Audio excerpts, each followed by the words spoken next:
Hi hello guys, welcome back to Anas talks. ഞാൻ അനസ് യൂസഫ്. ഞാൻ ഈ വീഡിയോ ചെയ്യുന്നത് നമ്മുടെ ഫാൻസിൻ്റെ ഇടയിൽ സ്പ്രെഡ് ആയിക്കൊണ്ടിരിക്കുന്ന കുറച്ച് തെറ്റിദ്ധാരണകളുണ്ട്. അതിൽ എനിക്ക് അറിയാവുന്ന കാര്യങ്ങൾ കുറച്ച് നിങ്ങളായിട്ട് ഷെയർ ചെയ്യാനും ഒരു പരിധി വരെ ആ തെറ്റിദ്ധാരണ മാറ്റാനും വേണ്ടിയിട്ടാണ്.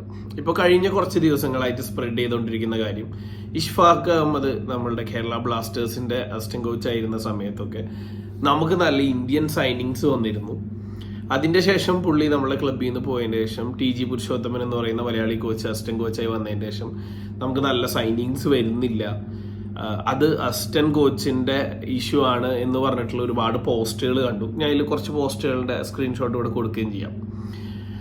പക്ഷെ അതിൻ്റെ സത്യാവസ്ഥ അതല്ല. ഇഷ്ഫാഖ് അഹമ്മദ് ഉണ്ടായിരുന്ന സമയത്ത് ഇന്ത്യൻ സൈനിങ്സ് ഒക്കെ നോക്കിയിരുന്നത് ഇഷ്ഫാഖ് അഹമ്മദും അതുപോലെ തന്നെ റഫീഖ് എന്ന് പറഞ്ഞിട്ട് റിക്രൂട്ടിംഗ് ഹെഡായിട്ടുണ്ടായിരുന്ന ഒരാളുമാണ്. ഇപ്പം ആ രണ്ടുപേരും നമ്മളുടെ ക്ലബിലില്ല. ഇപ്പം നമ്മളുടെ ക്ലബിൻ്റെ A to Z സൈനിങ് നോക്കുന്നത് സ്പോർട്ടിംഗ് ഡയറക്ടറായിട്ടുള്ള കരോളിസ്കിൻകിസ് ആണ്. കേരള ബ്ലാസ്റ്റേഴ്സിൻ്റെ എല്ലാ പ്ലെയറിൻ്റെ സൈനിങ്ങും ഇതിൻ്റെ ഫൈനൽ വേർഡായിട്ട് വരുന്നത് കരോളിസ്കിൻകിസും അതുപോലെ തന്നെ ക്ലബിൻ്റെ ഓണറുമാണ്. ഇതാണ് ഇപ്പോഴത്തെ പ്രസന്റ് സിറ്റുവേഷൻ. TG പുരുഷോത്തമൻ കോച്ചിന് എന്താണ് റോൾ എന്ന് ചോദിച്ചാൽ, പുള്ളിയാണ് നമ്മളുടെ Indian assistant of senior team. So നമ്മളുടെ ഹെഡ് കോച്ച് ആരാണോ അവർ തരുന്ന ഉത്തരവാദിത്തങ്ങൾ നിർവഹിക്കുക എന്നുള്ളതും അദ്ദേഹത്തിനെ ഷീൽഡ് ചെയ്യുക എന്നുള്ളതുമാണ് ഒരു അസിസ്റ്റന്റ് കോച്ചിന്റെ റോള്. അതെല്ലാ ടീമുകളിലും അങ്ങനെ തന്നെയാണ്. അസിസ്റ്റന്റ് കോച്ചുകളുടെ റോൾ എന്ന് പറഞ്ഞാൽ ഹെഡ് കോച്ചിന്റെ കമാൻഡ്സ് അനുസരിക്കുകയും അവരുടെ ഇൻപുട്സ് കൊടുക്കുകയൊക്കെ ചെയ്ത് അവരൊരു ടീമായിട്ട് സീനിയർ ടീമിന് വേണ്ടി വർക്ക് ചെയ്തുകൊണ്ടിരിക്കുക എന്നുള്ളതാണ്. മാത്രമല്ല, റിസർവ് ടീമിലോട്ട് നമ്മളുടെ റിസർവ് ടീം ഫോളോ ചെയ്യുന്ന ഒരു ഫിലോസഫി ഉണ്ട്. ആ ഫിലോസഫി അനുസരിച്ച് നമ്മളുടെ പ്ലെയേഴ്സിനെ സൈൻ ചെയ്യുക എന്ന് പറയുന്ന, അല്ലെങ്കിൽ ആ പ്ലെയേഴ്സിനെ റെക്കമെൻഡ് ചെയ്യുക എന്ന് പറയുന്ന ഒരു യൂത്ത് ഡെവലപ്മെന്റ് ബേസ് ചെയ്തിട്ടുള്ള കാര്യം കൂടി അദ്ദേഹത്തിന്റെ ഭാഗത്തുണ്ട്. സോ അങ്ങനെ പറയുമ്പോൾ വരുന്നൊരു കമ്പാരിസൺ ആണ് ഈസ്റ്റ് ബംഗാൾ. ഈസ്റ്റ് ബംഗാളിന്റെ റിസർവ് ടീമിലോട്ട് ഒരുപാട് മലയാളി പ്ലേയേഴ്സ് പോകുന്നുണ്ട്. അതിന്റെ മെയിൻ കാരണം അവിടുത്തെ ഹെഡ് ടീമിന്റെ അസിസ്റ്റന്റ് കോച്ച് ആയിട്ടുള്ള ബിനോ ജോർജ് കോച്ചാണ്. സോ അവിടെ ഒരുപാട് നല്ല പ്ലേയേഴ്സ് പോകുന്നു. എന്തുകൊണ്ട് നമ്മളെ റിസർവ് ടീമിലോട്ട് അത്രയും നല്ല പ്ലേയേഴ്സ് വരുന്നില്ല എന്നുള്ളതാണ് പിന്നെ മറ്റ് ഫാൻസിന്റെ ഒരു ക്വസ്റ്റ്യൻ. അതിന്റെ ഉത്തരം എന്തെന്ന് വെച്ചാൽ, ഈസ്റ്റ് ബംഗാൾ CFL കാണുന്നതും കേരള ബ്ലാസ്റ്റേഴ്സ് KPL കാണുന്നതും തമ്മിലുള്ള ഡിഫറൻസ് ആണ്. ഈസ്റ്റ് ബംഗാൾ CFL കാണുന്നത്, കൽക്കത്ത ഫുട്ബോൾ ലീഗിനെ കാണുന്നത് അവരുടെ ഒരു മസ്റ്റ് വിൻസ് ടൂർണമെന്റ് ആയിട്ടാണ്. അവർക്ക് ഡെർബി ഉണ്ടാവുന്നത് ISL മാത്രമല്ല, ഡെർബി ഉണ്ടാവുന്നത് CFL അവിടുത്തെ ഒരു പ്രൈഡ് ടൂർണമെന്റും കൂടിയാണ് കൽക്കത്ത ഫുട്ബോൾ ലീഗ്. സോ അതിന് വേണ്ടിയിട്ട് നല്ല എഫിഷ്യൻ്റ് ആയിട്ടുള്ള നല്ല പ്ലെയേഴ്സിനെ അവർ സൈൻ ചെയ്യുന്നുണ്ട്. അത് ചിലപ്പോൾ 20 വയസ്സിലെ പ്ലെയർ ആയിരിക്കാം, 21 വയസ്സിലെ പ്ലെയർ ആവാം, 23 വയസ്സിലെ പ്ലെയേഴ്സ് ആവാം. അങ്ങനത്തെ ഒരുപാട് പ്ലെയേഴ്സിനെ സൈൻ ചെയ്യുന്നുണ്ട്.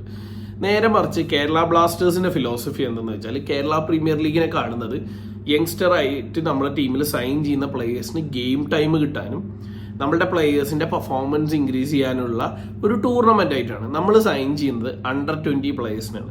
Under 20 നമ്മൾ പ്ലെയേഴ്സിനെ സൈൻ ചെയ്യുന്നത്. ആ പ്ലെയേഴ്സിനെ സൈൻ ചെയ്യുമ്പോൾ തന്നെ നമ്മൾ ഒരു ഫിലോസഫി നമ്മളുടെ കോച്ചിന്റെ സജഷൻ ഉണ്ട്. അതുപോലെ തന്നെ നമ്മുടെ റിസർവ് ടീമിന്റെ കോച്ചായിട്ടുള്ള തോമസ് കോച്ചിന്റെ അണ്ടറിൽ ട്രയൽസ് ഉണ്ട്. ആ ട്രയൽസിൽ കോച്ചിനും അത് ആ ടീമിനും ഇംപ്രസ് ചെയ്ത പ്ലെയേഴ്സിനെ മാത്രമാണ് സൈൻ ചെയ്യുന്നത്. അവിടെ വെക്കുന്ന മാനദണ്ഡം എന്താണെന്ന് വെച്ചാൽ, ആ പ്ലെയേഴ്സിനെ എങ്ങനെ ഡെവലപ്പ് ചെയ്യാൻ പറ്റും, ഡെവലപ്പ് ചെയ്ത് അവരെ നമ്മളെ ഫിലോസഫിയിൽ കൊണ്ടുവന്ന് നമ്മുടെ സീനിയർ ടീമിലോട്ട് നമുക്ക് അവരെ ഇൻട്രൊഡ്യൂസ് ചെയ്യാൻ പറ്റുമോ, അങ്ങനത്തെ ഒരു സ്റ്റൈലിലുള്ള പ്ലെയേഴ്സിനാണ് നമ്മൾ ഓപ്റ്റ് ചെയ്യുന്നത്. അങ്ങനെ ഒരുപാട് പ്ലെയേഴ്സ് വന്നിട്ടുണ്ട്. ഇപ്പൊ ഈ TG പുരുഷോത്തമൻ കോച്ച് കൊണ്ടുവന്ന പ്ലെയറാണ് സച്ചിൻ സുരേഷ്, ഇപ്പൊ നമ്മളുടെ സീനിയർ ടീമിന്റെ ഗോൾ കീപ്പറായിട്ട് നിൽക്കുന്നത്. അതുപോലെ തന്നെ ഷെഹീഫ്, നമ്മളുടെ ഇപ്പോൾ ലെഫ്റ്റ് ബാക്ക് കളിച്ചുകൊണ്ടിരിക്കുന്ന ഷെഹീഫ്. അതുപോലത്തെ ഒരുപാട് സൈനിങ്സ് വന്നിട്ടുണ്ട്. അങ്ങനത്തെ ഒരുപാട് മലയാളി പ്ലേയേഴ്സ് വരുന്നുണ്ട്. ഇപ്പോഴും മലയാളി പ്ലേയേഴ്സ് വന്നുകൊണ്ടിരിക്കുന്നുണ്ട്. സോ നമ്മൾ ഫോളോ ചെയ്യുന്ന ഫിലോസഫിയും ഈസ്റ്റ് ബംഗാൾ ഫോളോ ചെയ്യുന്ന ഫിലോസഫിയും തമ്മിലുള്ള വ്യത്യാസമുണ്ട്. നമ്മൾ KPL ഒരു കപ്പടിക്കുന്ന ടൂർണമെന്റ് ആയിട്ടല്ല കാണുന്നത്, നമ്മളുടെ പ്ലേയേഴ്സിന് കളിക്കാൻ പ്ലേയിങ് ടൈം കിട്ടുന്ന ഒരു ടൂർണമെന്റ് ആയിട്ട് കാണുന്നത്. സോ നമ്മൾ എന്താണ് നമ്മളെ ഫിലോസഫി, അല്ലെങ്കിൽ നമ്മൾ എന്താണ് ചെയ്യാൻ ഉദ്ദേശിക്കുന്നത് എന്നൊക്കെ അനുസരിച്ചാണ് നമ്മളുടെ റിക്രൂട്ട്മെന്റ് ഉണ്ടാവുക. സോ ഒരു കാര്യം ക്ലിയർ ആണ്, ഇപ്പൊ നമ്മളുടെ ക്ലബ്ബ് യങ്സ്റ്റേഴ്സിനെ, ഇപ്പൊ ബാക്കി ഏത് ക്ലബ്ബുകളുടെ പ്ലെയേഴ്സ് അവരൊരു പ്ലെയറിനെ പോകുമ്പോൾ അവർ വേറെ പ്ലെയറിനെ കൊണ്ടുവരുന്ന സിറ്റുവേഷൻ വരുന്ന സമയത്ത് നമുക്ക് നമ്മുടെ റിസർവ് ടീമിൽ നിന്ന് ബഡ് ചെയ്ത് വരുന്ന ഒരുപാട് നല്ല പ്ലെയേഴ്സ് ഉണ്ട്. അവരെ നമുക്ക് ടീമിലോട്ട് കൊണ്ടുവരാം. മേ ബി ISL ടീമിലോട്ടൊക്കെ വരുമ്പോൾ ആദ്യത്തെ 1-2 വർഷം അവർ അത്ര ഭയങ്കര പെർഫോമൻസ് അല്ല, പക്ഷെ അവർ കൂടുതൽ ഗെയിം ടൈം കിട്ടും തോറും അവർ പെർഫോം ചെയ്ത് വരികയും ഇന്ത്യയിലെ തന്നെ ടോപ്പ് പ്ലെയേഴ്സായി മാറുന്നത് നമ്മൾ കണ്ടിട്ടുള്ളത് തന്നെയാണ്. എന്തൊക്കെ കുറ്റങ്ങൾ നമ്മളെ മാനേജ്മെന്റിന് ഉണ്ടെങ്കിൽ പോലും, പക്ഷെ നമ്മുടെ യൂത്ത് ഡെവലപ്മെന്റിൽ നമുക്ക് എപ്പോഴും നല്ല പ്ലേയേഴ്സ് വരുന്നുണ്ട്. ആ പ്ലേയേഴ്സിനെ ഡെവലപ്പ് ചെയ്ത് സീനിയർ ടീമിലോട്ടും കൊടുക്കുന്നുണ്ട്.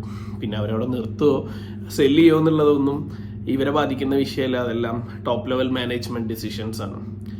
ഐ ഹോപ്പ് ഫാൻസിന്റെ ഇടയിലുള്ള ഈ മിസ്അണ്ടർസ്റ്റാൻഡിങ് മാറി എന്ന് വിചാരിക്കുന്നു. സോ ഗൈസ്, മറ്റൊരു വീഡിയോ ആയിട്ട് വരുന്നവരെ it's bye from Anas Yusuf.